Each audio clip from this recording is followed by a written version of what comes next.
So an equation which doesn't have any squared, cubed or higher power is called a linear equation. Example, so 3x plus 2 equals 14. As you see, an equation which doesn't have any squared, so we don't have any squared number or cubed or higher powers, which we'll call it 3x plus 2 equals 14, a linear equation.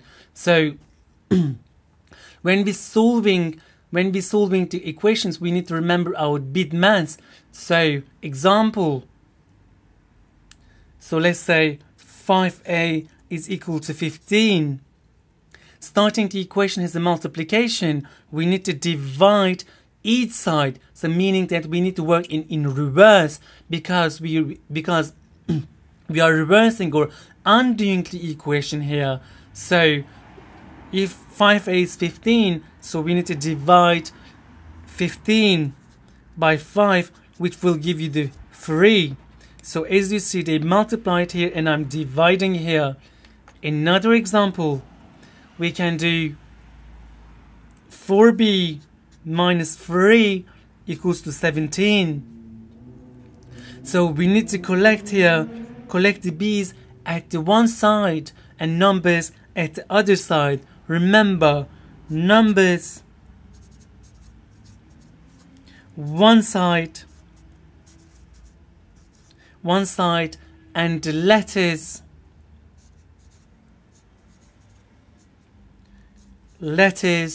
at the other.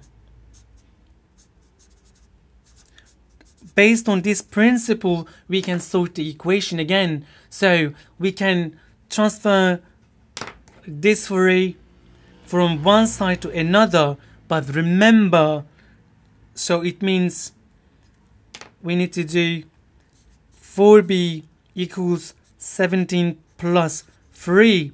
So as we have noticed, it was minus, but now it is positive. So we need to write another rule. So we need to say change the side, and then we need to write change the sign. This is very, very important. So when you're changing the side of the letters or the numbers, so you need to rearrange the equation with the new signs. So by the end, our expression, this initial expression 4b minus 3 equals 17 will become 4b equals 17 plus 3. So to solve it, we will do 4b equals 20. As you see here, 4 means 4 times b. So if they multiplied, I need to work reverse. So I do 20 divided by 4, which will be equal to 5 by the final results. So you can do another example, like a little bit more difficult this time. So 5y minus 6 equals 2y plus 3. So hereby collect the y's at one side and you need to collect the numbers at the other side. So let's do this way and number this way. Remember, when you're changing the side, you need to change the sign. So the new expression will become 5 minus 2y equal to 3 plus 6. So which is equal to 3y equal to 9. So 3y means 3 times y. So I need to divide it then, 9 by 3, which is 3. So my y will be equal to 3 by the end. So to finish the lesson, I'm going to teach you, after all, now you have understood the overall the concept. So I'm going to teach you a quick method now. So look at through the above examples I have explained, and you will notice that it all look like when something moves to the other side, the equal sign, it does the opposite. So let's say plus becomes negative, and times becomes division, or you can imply it vice versa.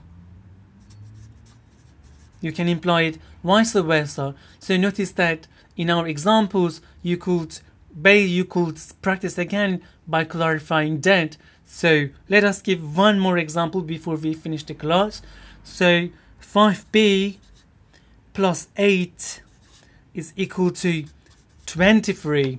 So collect the b one side and the numbers on the other side. So remember, when you're changing the side, you need to change the sign. So it should become 5b is equal 23 minus 8. So hereby it will be 5b will be equal to 15.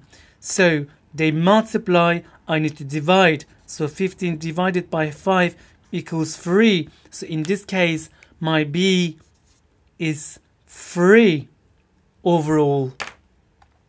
So I'm going to give you a little bit more example now to finish the class. 3 2a minus 4 is equal to 2a plus 8. So remember, you need to collect a's at one side and numbers at the other side. So starting the expression, we need to remember, in the algebraic expressions, if this is like this, you need to expand them first, both sides. So let's expand and rewrite again. So 3 times 2a is 6a, minus 3 times 4 is 12, and then 2 times a is 2a, and 2 times 8 is 16. Now I need to collect the terms, letters by letters, number by numbers. I'm going to put the letters this way and numbers this way.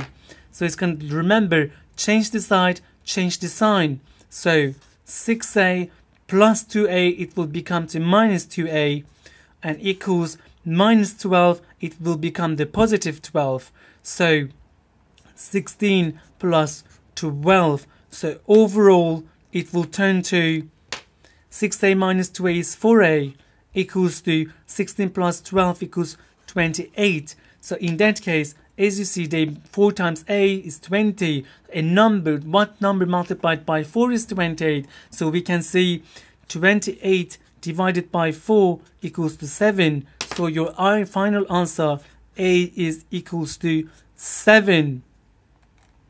So I hope you will revise all we have learned today in maths, and then you will apply you will come by that at this quick method. So this is why you will need to practice step by step, and you will learn. Remember, we start with the algebra basic concept. You will understand all I have done here. Remember, the key terms are 5 times n, or it can be written 5n. So when you see the 5n, it wouldn't shock you. It means 5 times n.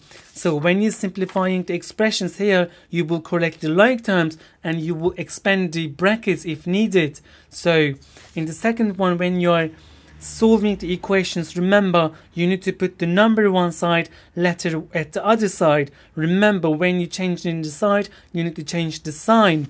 So by the end, you will come to this quick method, so where you can summarize up the plus becomes negative, and then x times becomes division, or the equation works vice versa. Remember, by the end, you will be an algebra expert. In the upcoming videos, I will give you a bit more difficult expressions with algebra. So thank you for watching. Have a nice lesson and revision lesson. Bye bye.